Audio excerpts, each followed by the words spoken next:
2024-yil 159 tonna go'sht va go'sht mahsulotlari Rossiyadan olib tashlandi, sotuvdan.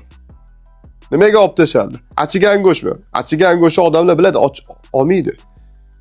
Kelyapti, bitta tekshiryapti apparat bilan chiqib kelyapti hammasi.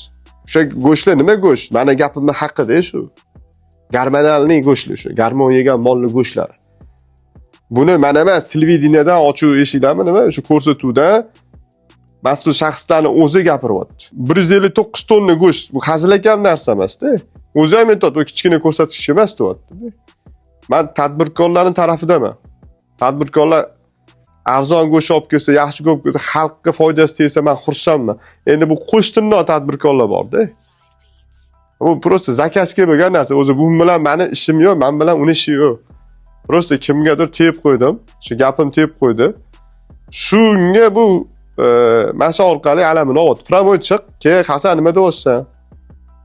Ana gapingga aslamada bormi? Keltirib ber, deb men keltirib beraman. Odam gapirayotgandacha oldin nima qilyapman deb o'ylash kerak-da. Kontent chiqarayotganda qanaqa kontent chiqaryapman deyish kerak.